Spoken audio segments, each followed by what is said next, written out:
Boa tarde a todos e a todas aqui presentes. É um prazer imenso estar aqui, né? Saudar a mesa, parabenizar pela condução, a Aline, né? A Graça, a saúde das mulheres através da Graça, né? É um prazer imenso estar aqui, gente. Bom, aqui é uma caminhada pelo piso em Fortaleza, né? Não dizem que, por maior que seja a caminhada, ela começa com um passo, a gente já caminhou demais e está longe de chegar lá, mas chegaremos, porque não vamos parar de caminhar, com certeza. Pode passar aí, Alexandre. Olha, gente, eu queria começar aqui abordando quais são os efeitos na vida de vocês com o julgamento da ADI 4167, né? Então, assim, o primeiro efeito é que o piso é constitucional, né?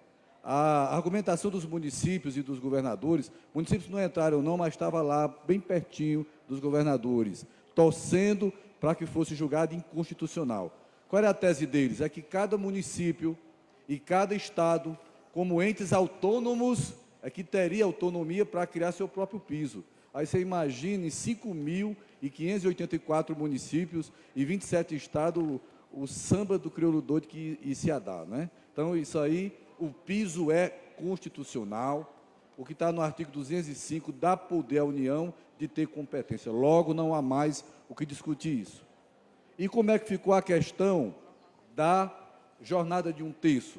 Bom, a ação dos governadores pleiteava o quê? Que também aquele 1/3 fosse julgado inconstitucional. Os governadores teriam que ter 6 votos, porque a Constituição, ela impõe que para julgar uma questão constitucional ou inconstitucional, você tem que ter 6 votos. Então, na questão do piso, nós tivemos votos a favor da constitucionalidade. E em relação a 1/3, o que aconteceu? Eles só conseguiram 5 votos. Apesar de serem 11 ministros, um não pôde votar porque era advogado-geral da União, que era o Toffoli, e aí ele não pôde, ele era suspeito. Deu 5-5. Logo, eles não alcançaram o quórum e 1/3 está valendo, porque só seria banido do ordenamento jurídico a questão do 1/3 se os governadores obtivessem 6 votos. Então, nesse caso, o 1/3 da jornada, a lei está valendo, e como lei, vincula governadores e vincula também prefeitos, né? Bom, agora, houve uma coisa interessante no julgamento da ADI, que interessa muito a nós todos, que foi o seguinte: na liminar que foi concedida em dezembro de 2008, o Supremo cometeu um grande erro, uma grande asneira. Por quê? Porque o Supremo, ao dar a liminar, ele equiparou remuneração a piso. E não tem nada a ver. Se você pegar qualquer regime jurídico único do seu município, do seu estado, da União, você vai ver que piso é o vencimento base de qualquer cargo que você exerça, desde que você desempenhe as funções daquele cargo. E a remuneração é aquele vencimento base, mais gratificações e demais vantagens. Então, tecnicamente, o Supremo feriu a própria legalidade, mostrando que a decisão do Supremo Tribunal foi mais política do que técnica. Agora, isso aqui vai trazer consequências boas. A questão do piso ser agora declarado só o vencimento base. Qual é a primeira repercussão positiva? É que todo município e qualquer estado da federação que tiver utilizado no período de vigência da liminar de vantagens ou gratificações para chegar ao piso, eles vão ter que pagar esse valor retroativo. Vocês estão entendendo a primeira repercussão? Por exemplo, se, só didaticamente falando, se na época que considera a liminar, em janeiro de 2009, só um exemplo aqui, você ganhava 600 de vencimento base e 350 de gratificação, teve um município que disse: não, eu já pago o piso, porque somando o vencimento base mais os 350 dá 950. E teve um município mais esperto que já incorporou ao vencimento base. Diz: não, virou 950, já está dentro da lei, eu estou pagando. Apesar de ter havido aumento de repasse de verbas, mas do ponto de vista contábil, mudando só o nome, chegava ao valor absoluto. Só que esse valor que foi utilizado, ou como remuneração, ou como incorporação, estão devendo. Então, assim, se o município pagava o vencimento base de 600, aí considerou 350 para atingir 950, ele está devendo 350. Tem que ser cobrado retroativo todo esse valor com juros e correção monetária, e, teoricamente, o PIS iria para quanto? Para 1.300, entendeu como é que é? Então, este valor é devido.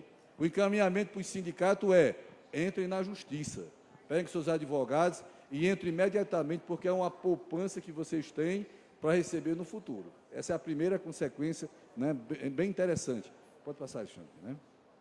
Gente, a gente fala do piso, o piso é constitucional, todas essas nuances em relação ao piso, mas eu me lembro que eu participei junto com a Confetam e vários sindicatos que estão aqui, que eu estou vendo o pessoal, de um debate no MEC, quando o da Chagas, que estava bem aqui, disse para nós: o MEC não sabe qual é o piso. Ele mesmo disse: nós não sabemos qual é o piso, né? Então, veja bem, eu fiz um levantamento, olha, de janeiro de 2009 até agora, 10 portarias, uma média de uma portaria a cada 3 meses, que o MEC vai lançando aí, né? Então, veja bem, em 2008, né, aí qual é o piso? Aí a pergunta é: qual é o piso? Que ninguém sabe qual é o piso. Porque, assim, pela lei do piso, e nesse país lei não vale muita coisa, mas vale um telefonema do ministro, um recado de um político poderoso num pedaço de papel, do que uma lei aprovada pelo Congresso Nacional e publicada nesse país. Então, veja bem, em 2008, tiveram 2 portarias, e o valor final ficou em R$ 1.132,34, o valor aluno. Em 2009, 3 portarias, e o valor final ficou em R$ 1.227,17. Em 2010, 3 portarias. Agora, uma coisa interessante: a portaria 538A de 2010, de abril de 2010, né, deixou o valor aluno de 2010 em R$ 1.414,85. Mas agora, em abril de 2011, talvez muita gente nem saiba, saiu a portaria 380, alterando o valor aluno de 2010 para R$ 1.529,97. E teve também uma portaria, a 477, agora tem as 2 de 2011, alterando o valor aluno de 2011 para R$ 1.729,33. Então, você tem aqui à esquerda todas as portarias por ano, em amarelo com destaque os valores finais do valor aluno utilizado para reajuste do piso. Alexandre, passa adiante. Como é que a gente vamos utilizar essas portarias para, no exercício quase de magia, definir esse piso tão escondido, que é um mistério, né? Quase uma equação de 3º grau. Talvez nem Einstein, para chegar à formulazinha dele, teve tanto problema, que o da Chaga aqui não tem resposta, viu, gente? Mas ficam fixando piso direto, como o Marcos colocou aqui. Não sabe qual é o piso, mas fica criando piso pirata, porque já tem o piso pirata 1 e o 2. Vamos provar por quê, ó. Veja bem, se você pega para pegar a variação para aplicar no piso em 2009, qual seria o piso de 2009? Bom, a lei do piso é clara, ela dá a equação, tem que ser reajustado anualmente pelo reajuste do valor aluno. Então, o que é que você faz? Pega o reajuste e multiplica o que aumentou, não é simples. Esse monte de complicação é o MEC que está criando e inventando, e geralmente só para fazer o mal. Então, veja bem, o 950, Alexandre, o primeiro índice aqui que deveria utilizar na primeira correção seria o quê? 8,37%. Eu estou pegando o raciocínio do MEC para mostrar que o piso atual não é nem o que ele está defendendo. Primeiro que 1.187 não é mais, porque como mudou o valor aluno de 2009, deveria corrigir aquele de 1024, que não é mais 1024, logicamente irá aumentar agora também com a correção de 2011, né? Então, você tem a variação de 2009, 8,37%, usando o raciocínio do MEC. Você tem de 2010, 24,67%, e agora em 2011, com a mexida que deram, porque como aumentaram o valor de 2010, lógico que como aumentaram, diminuiu a diferença entre 2011 e 2010 e baixou para 13,4%, né? Então, por favor, passe para a tela seguinte. Então, o que a gente faz? Pega 950 vezes 8,37%. Então, seria 1.029,51 o de 2009, seguindo o raciocínio do MEC. Em 2010, a gente pegou aquela diferença de 24,67%. Iria para 1.283. não é? 49. Isso é importante, sabe por quê? Nós temos municípios em greve hoje no Brasil que os municípios não querem dar nem o piso de 1.187, né? O sindicato cobra 1.597, mas os municípios não querem dar nem o piso do MEC do ano passado. Só que o próprio piso do MEC não é mais 1.187, é 1.283,49. Quem negociou e recebeu 1.187 tem que cobrar a diferença. Aí acione a parte jurídica, porque aquele piso de 1.187 morreu. Por exemplo, Fortaleza está em greve hoje, está quase fazendo acordo pelo piso de 1.187, porque lá a regência de classe é 50%, só que não pode mais trabalhar com 1.187. Por quê? Porque o piso do MEC é 1.283,49. Por que o da Chaga não explicou aqui? Por que não recalcularam o piso? Quer dizer que nem o critério deles, eles seguem para beneficiar. Agora eu pergunto, se fosse para diminuir, se tivesse havido uma crise econômica aí, se a morte do Bin Laden ou qualquer outra coisa causasse uma crise econômica, eu quero saber que se fosse para pior, se não teriam baixado. Então vejam bem, não é mais 1.187, aí você tem que é 1.283,49 para 2010. E 2011 seria o quê? Pegaria o 1.283,49, vezes o percentual de reajuste para 2011, chegaria a 1.450,85. Então, gente, olha o tanto de piso que tem, e a gente cobra 1.597. Então, veja bem, na verdade, o MEC não só tem atrapalhado com a enorme quantidade de portarias, como também ao fixar piso. Eu não me lembro em nenhum artigo da lei do piso, onde a lei do piso dá poder ao MEC para poder fixar piso. No máximo, o que a lei diz? O reajuste anual, pelo valor aluno. Aí, o valor aluno é publicado por quem? Pelo MEC.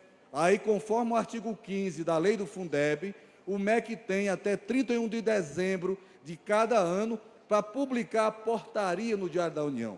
Logo, a competência do MEC é só fazer a portaria, mas está indo muito além. E ele tem sido eficaz em só prejudicar. Eu vi a Carmen aqui fazendo a colocação, vi o Marcos fazendo a colocação. Então, neste sentido,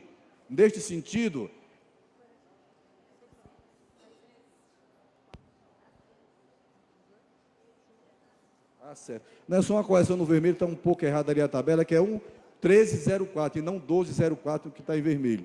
Então, gente, veja bem, o importante é o seguinte, o MEC, ele hoje é um dos principais responsáveis pelo caos vigente em relação a saber qual é o piso. Aí, nesse sentido, eu tenho um encaminhamento para a Confetam.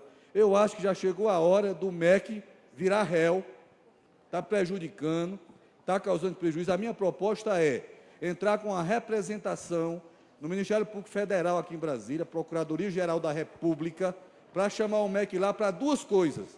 Uma, parar de fazer aquilo que não é da competência dele, que é fixar piso. Está legislando. O MEC está legislando. E eu desafio qualquer liderança aqui do mais distante rincão do Brasil a dizer que os prefeitos de lá não utilizem o que o MEC publica. Não é o que está acontecendo na base de vocês? Então, o MEC está prejudicando. Então, o MEC tem que ser chamado, porque ele não pode legislar sobre piso. Ele não pode estar criando piso. E a outra coisa que deveria representarmos contra o MEC é a mesa de negociação do piso. A Confetam tem que ter espaço, mas não é porque a gente é bonito e gostoso, não, que quer espaço lá. É porque nós temos legitimidade e temos representatividade. É lógico. Aí, nesse caso, seria uma representação dupla em relação ao MEC.